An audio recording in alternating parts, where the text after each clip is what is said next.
तो दोस्तों चंबल से अभी हम कोई 8 किलोमीटर चलाए हैं और 8 किलोमीटर के बाद नहर आती है और इस नहर को पार करने के बाद अभी एक घड़ियाल पार्क पड़ेगा और उसके बाद आएगा मुरैना और फिर मुरैना के बाद हम मुड़ जाएंगे सीधे पटेश्वर और ककरमठ मितावली मंदिर के लिए।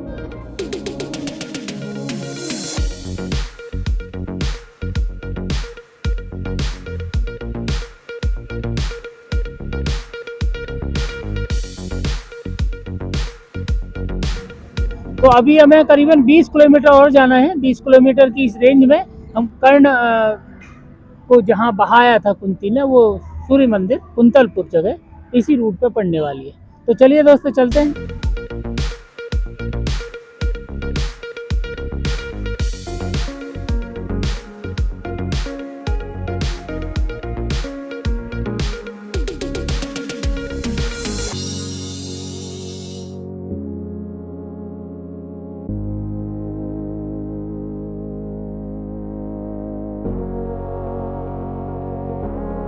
नमस्कार दोस्तों, मैं इस समय आसन नदी के पास हूँ।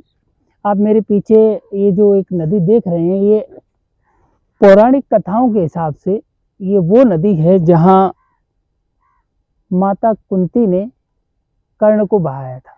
कुंती देवी की अध्यक्षता में यहाँ चातुर्मास की महामुनि दुर्वासा जी की सेवा संपन्न हुई। सेवा से महामुनि दुर्वासा जी प्रसन्न हुए तो विचार किया, बोले आशीर्वाद के तौर पर बेटी को क्या देना चाहिए पुरस्कार। तो उनके भविष्य के बारे में ध्यान रख करके देखा तो पाया, बोले इनका विवाह हस्तिनापुर नरेश महाराज पांडु के साथ होगा। महाराज पांडु को श्राप लग जाएगा, इनके कोई संतान नहीं हो पाएगी।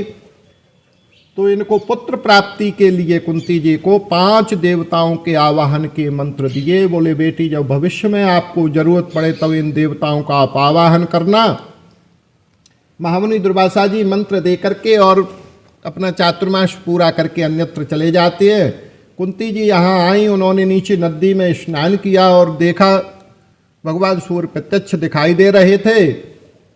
गुरु महाराज के मंत्र में कितनी शक्ति, देवता देवलोक से नीचे कैसे उतरेंगे, तो भगवान सूर्य का आवाहन कर दिया। नीचे चट्टानों के ऊपर भगवान सूर्य उतर पड़े। आज भी चट्टानों के ऊपर टापों के, घोड़ों की टापों के निशान देखने के लिए आज भी मिलते हैं। कुंती जी ने कहा, बोले महाराज आप अपने लोक को वापस जा सकते हो, मैंने तो मंत्र परीक्षण किया है। बोले देवी हमारा दर्शन निष्फल नहीं जाता है। हाँ आप कुंवारी हो, आपकी योनि दूषित ना हो उसका हम बंदोबस्त किए देते। हम आपके द्वारा आपको एक पुत्र प्राप्त होगा हमारे द्वारा।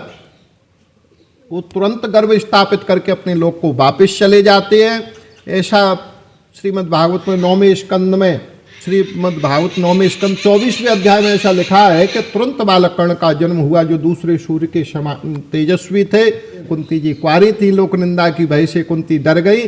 उन्होंने उस बालक को नदी के जल में प्रवाहित कर दिया। इस वजह से इस जगह को कर्णखार भी नीचे नदी को कहते हैं। जहाँ भगवान सूर्य उतरे हैं उस जगह पत्थर मोम हो गया। आज भी वो टापों के निशान देखने को मिलते हैं, मौजूद हैं।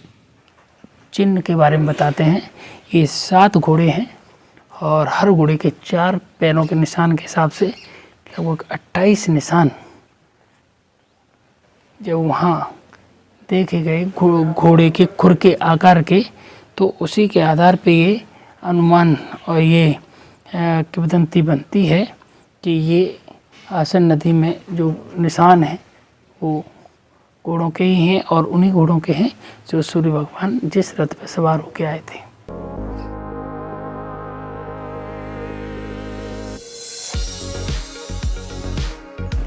आप ये इस तरह की जो निशान देख रहे हैं यहाँ पे, ये ऐसे निशान, बहुत सारे निशान बने पड़े हैं। अब यहाँ लोक मान्यता तो ये है कि ये निशान जो है घोड़े के निशान हैं। पौराणिक कथा के अनुसार सूर्य भगवान यहाँ उतरे और घोड़े पे सवार होके आए थे और उनके घोड़ों के ये निशान हैं, जगह जगह पत्थर पे बने हुए हैं। दोस्तों ये जो जगह जगह ये निशान में देख रहे हैं आप, इसमें पौराणिक कथा के अनुसार तो यही है कि ये भाई सूर्य भगवान के जो घोड़े के निशान हैं।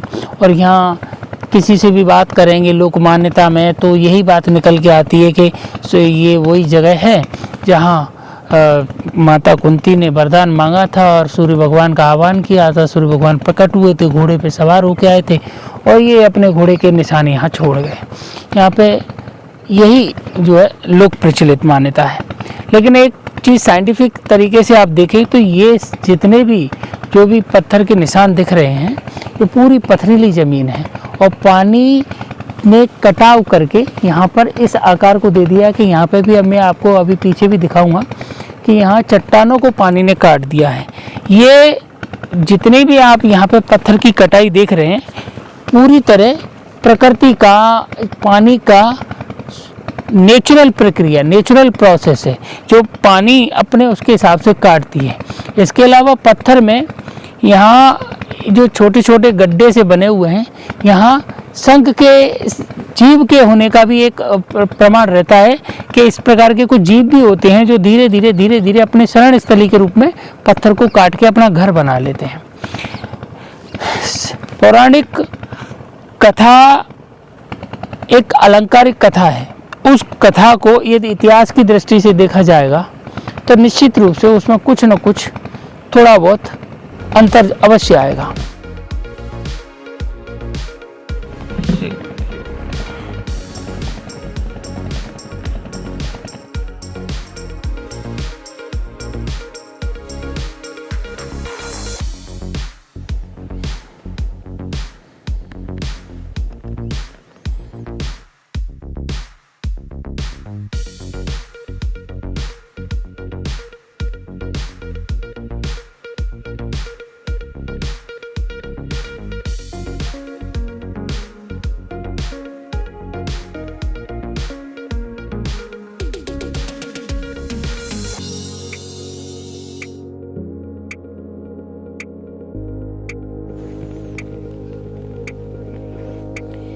ये आप निशानों को देख रहे हैं, निशानों को देख के आप कहेंगे कि बिल्कुल वास्तव में घोड़े की सी नाल के ही जो निशान है ये। लेकिन आप यहाँ पर एक द्वंद्व पैदा हो जाता है कि पौराणिक साहित्यिक कथा को आप एक इतिहास के रूप में कैसे डाल सकते हैं। सूर्य जो कि एक प्राकृतिक तत्व है, परम ऊर्जा का स्रोत है, उनका मानवीयकरण किया गया ताकि कथा में उसको फिट बैठाया जा सके। मानवीयकरण साहित्यिक एक विधा है, लेकिन उसको जब मानवीयकरण करेंगे और उसे एक इंसान के रूप में प्रदर्शित करके और फिर यहाँ पे उस कथा में फिट करेंगे तो आप फिर उसमें इतिहास के चिन्ह वो नहीं ढूंढ पाएंगे। यदि ढूंढते हैं तो कहीं ना कहीं फिर उसमें एक द्वंद्व पैदा होता है, क्या सही है और क्या गलत। ये न मैं तय कर सकता हूँ न आप। लोक मान्यता है कि ये घोड़ों के निशान हैं, लोग मानते हैं। जो मानते हैं उनके लिए सही है, जो नहीं मानते हैं उनके लिए गलत।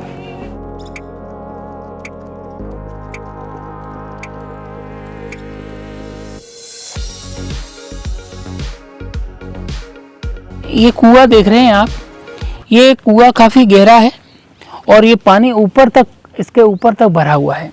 इस ऊपर तक भरे हुए का कारण मेन यही है कि ये नदी के बीचों बीच में ये कुआं है। दरअसल ये पथरीली ज़मीन है, यहाँ पे चारों तरफ देखेंगे आप तो यहाँ पत्थर है और इस वजह से यहाँ पानी काफ़ी गहरे पे जाके मिलता है।